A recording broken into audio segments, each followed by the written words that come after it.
Hey, DM Zook here. A long time no post. I changed jobs and had a second baby, so that has a funny way of kind of cramping your crafting time. So I've been working as hard as I can. This is what's been driving me crazy. These interlocking modular dungeon tiles. Snap them together. Reconfigure.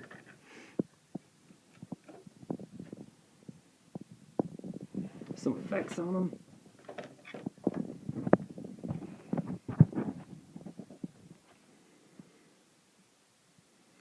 Some moss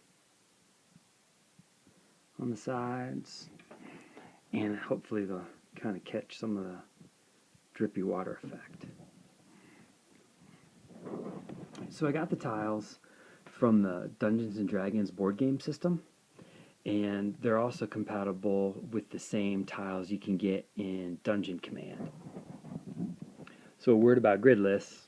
I love gridless playing most of the time, but I thought with my wilderness adventure, when I wanted the guys to change venues and go down into a dungeon, I really wanted it to feel different, that every step was something they had to count and be careful about down in the dungeon. So I left the printed tiling on, which made it a lot more work. It's going to save you a ton of time if you just want to, glue your bricks on, flock it all, prime it, and then paint it. But if you want to stay with the grid, there you go. You're going to start off with a hard cardboard, like punch-out tile. It's going to have some labeling on it you're going to have to contend with. And then there'll be black and white colored triangles that mean different things in the game that you'll want to cover those up with. I just covered up the borders by building the bricks, flocking the sides, and then I just put a little gravel right there to cover up a triangle. Alright, steps.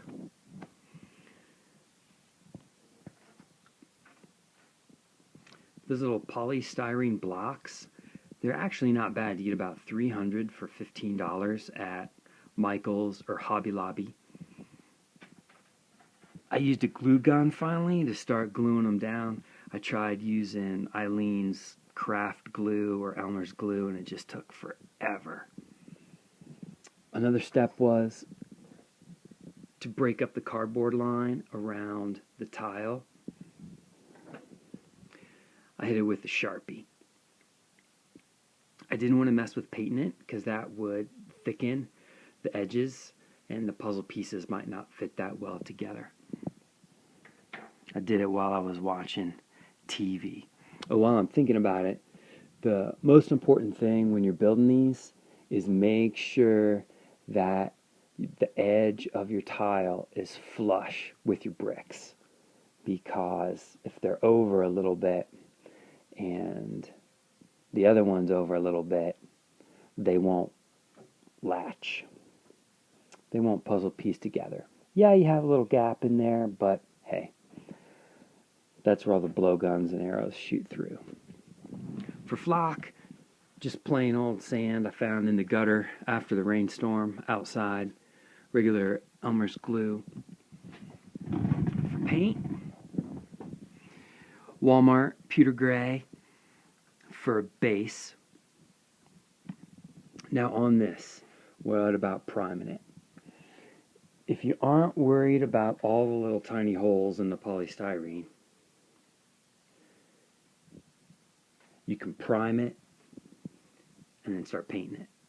If you are worried about all the little holes, use a household like latex wall primer. That'll really gum up and clog up the holes for you. I like the latex the best, and then you only have to do maybe a couple coats of paint versus one coat of primer and maybe 3 or 4 coats of paint. I mean, the painting on the little bricks will kill you. It just depends what level of coverage you're going for. Dry brush with some dark gray. I dry brushed silver just to kind of give it some highlights and pop it a little bit. If I had it to do over again, I would probably stipple or dab it on instead.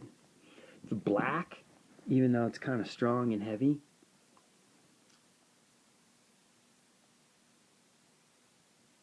but that's shadows for in between the bricks. Might be a lot when you're holding it in your hand, but once you get the gaming table overhead light and you're just playing at a kitchen table in the middle of the night, still looks good. For that moss I made, I came up with a homemade batch of flock. All these little crumbles. What I did was I just poured straight up acrylic into a very fine sawdust. Whipped it in the KitchenAid mixer, and it clumped up like that, kind of using the paint to glue itself in little tiny balls. Dry brushed it with some lighter stuff, and then for the drippy, dungeony water effects, Woodland Scenics water effects, applied it with a brush. Once everything was done, I hit it with Rust-Oleum Painter's Touch, the 2x ultra coverage matte. I just knew they'd be handled a lot, so that the extra thick worked great. If you don't want to buy the board games, the Dungeon Command is about $30. The full-on board game, Castle Ravenloft, Wrath of Ashardalon, Legend of Drizzt, those are like $50. I think they're a good deal because you get about 40 miniatures. But if you just want the tiles, for $8, I got a full set. This is just half, so you'd get 2 of these for one board game.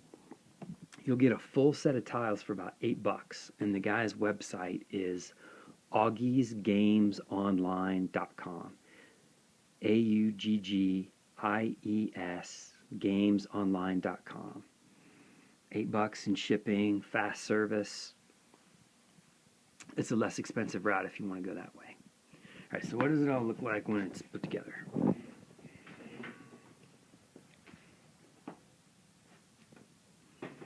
Here's my layout. So it took a ton of time. I mean, it's been like 9 months since my last post. Yeah, the baby, and yeah, the new job. But there were a lot of times during this, I was wondering if I was driving myself insane or not. But I said, you know what? These are going to be dungeons that I can reconfigure in an infinite number of combinations, and I'll be able to use them over and over and over again. So let's invest the time. There's coming in. Here's my dark pit tile. These are the doors I made. Might do a little demo on these. Made these from scratch.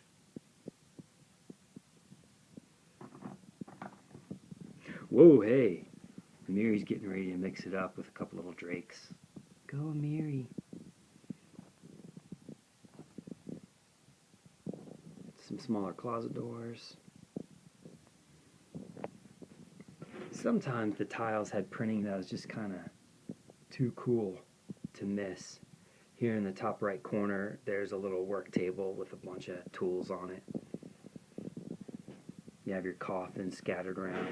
The piles of skulls on every board, that's another facet of the game where monsters spawn from. So that's why there's a pile of skulls on everyone. So here's the Dungeon Command board. It has a little different sheen to it and a different finish, but the pieces are larger.